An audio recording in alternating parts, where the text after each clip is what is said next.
पिंगळालाय तुमच्या दारी। तर आज आपल्या भादाव गोसावीवाडीमध्ये भोगीच्या निमित्ताने श्री सत्यनारायणची महापूजा आयोजित केलेली आहे। तर त्या निमित्ताने आज हा लोककलेचा पिंगळा तुम्हाला लोककला दाखवायला आलेला आहे। तर बघा हा पिंगळा काय म्हणतो। या पंढरपुरा वरुणी पिंगळालाय तुमच्या दारी। या भादाव गावा मधुनी पिंगळालाय तुमच्या दारी। पिंगळा महाद्वारी बोली बोलत देखा पिंगळा महाद्वारी। पिंगळा महाद्वारी बोली बोलत देखा पिंगळा महाद्वारी।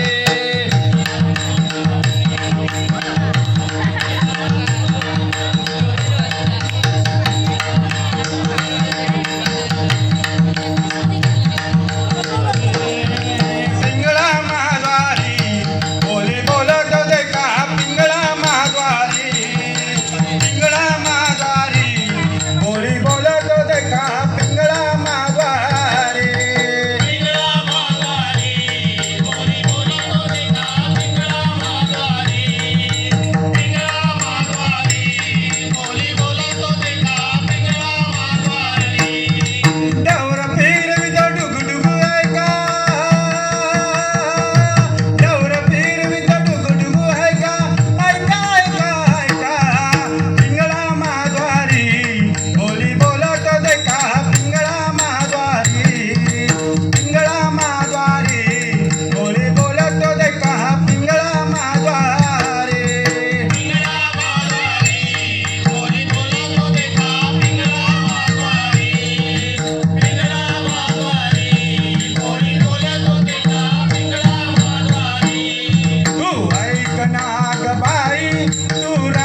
देह आहे काळाचे धन कुबेराचे येथे मनुष्याचे काय आहे बघा. जन्माला आल्यावर माणूस माझी आई माझा बाप थोडा मोठा झाला की माझी बहीण माझा भाऊ अजून थोडा मोठा झाला की त्याचं वाटोळ होतं बरं का. म्हणजे लग्न होतं मग तो काय करायला लागतो माझी बायको माझी बायको माझी बायको. अरे बाबा तुझीच बायको आहे आम्ही कुठं म्हटलं आमची बायको आहे.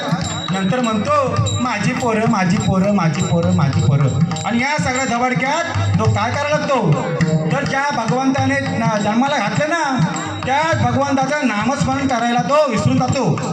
अरे बाबानो लक्षात घ्या सिकंदर जग जिंकायला निघाला होता. सिकंदर जग जिंकायला निघाला होता. नवे तर जग जिंकलं होतं. पण त्या सिकंदराने जाण्याच्या अगोदर काय सांगितलं की जेव्हा मी जाईन ना तेव्हा तिरटीच्या बाहेर आधी कोणी हात बाहेर काढा आणि सांगा की सिकंदर जग जिंकायला निघाला होता. सिकंदर जग जिंकायला निघाला होता.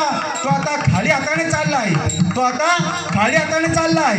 अरे बाबानो जन्माला येताना कमरेला कर्जोरा नसतो आणि जाताना देखील नसतो. तर असं तुमचं काय आहे जे तुम्ही इथून घेऊन जाणार आहात. म्हणून बघा काय म्हणावं असं वाटतंय पुढे एकदम भारी आहे बरं का. तर हा पिंगळा कधी यायचा माहिती आहे काय माहिती आहे कधी यायचा अगदी पहाटे 3:30-4 वाजता ब्रह्ममुहूर्तावर हा पिंगळा यायचा. लोकांना जागा करायचा. त्याच्या हातात डवर असायचं एका हातात कंदील असायचं.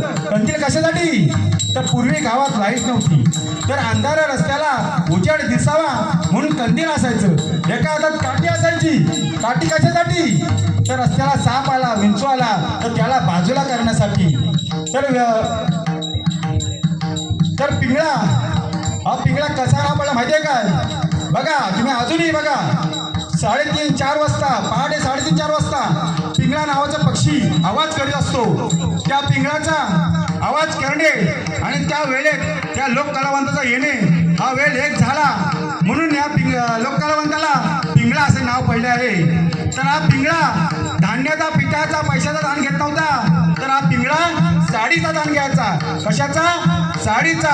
म्हणून बघा हा पुढा पिंगळा काय म्हणतोय तुम्ही मनुष्यानं सुनानी पोर हे लय मोठं मॅटर आहे बरं का. सुनानी पोर हेच आपलं घात करतात बघा. तुम्ही मनुष्यानं सुनानी पोर हो हो हो तुम्ही मनुष्यानं सुनानी पोर ही तुमच्या मागची चोर. तुम्ही मनुष्यानं सुनानी पोर ही तुमच्या मागची चोर. माणूस मेल्यावर कापर फोडतील खांद्यावर. माणूस मेल्यावर कापर फोडतील खांद्यावर. जय जय जय हरिनाम गे माया तू सोडून दे. जय जय जय हरिनाम गे माया तू सोडून दे. हात लावणे नशिबाला रडतोय ठाई ठाई या संसारा पायी या संसारा पायी या संसारा पायी या संसारा पायी. पिंगळा माघारी बोले बोलता देखा पिंगळा माघारी. पिंगळा माघारी बोली बोलतो देखा पिंगळा माघारी.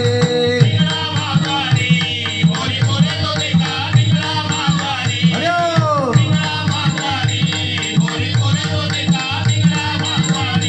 तुम्ही मनुष्याला घोड हाती त्याची शनात होईल माती. तुम्ही मनुष्याला घोडने हाती त्याची शनात होईल माती. रावण मेला लंका जळाली तशीच आपली गती. रावण मेला लंका जळाली तशीच आपली गती. बघा रावणाची लंका सोन्याची होती सोन्याची पण रावणाच्या अहंकारामुळे ती सोन्याची लंका जळून ठाक झाली. म्हणून काय सांगतो पिंगळा बघा माणसाने अहंकार करू नका. जशी रावणाची गत झाली ना तशीच आपली गत होणार आहे. म्हणून बघा पिंगळा काय म्हणतोय तुम्ही मनुष्यानं घोडणे हाती हो हो हो. तुम्ही मनुष्यानं घोडणे हाती त्याची शनात होईल माती. तुम्ही मनुष्यानं घोडणे हाती त्याची शनात होईल माती. रावण मेला लंका जळाली तशीच आपली गती. रावण मेला लंका जळाली तशीच आपली गती. जय जय जय हरिनाम गे माया तू सोडून दे. जय जय जय हरिनाम गे माया तू सोडून दे. हात बाला रडतोय ठाई ठाई या संसारा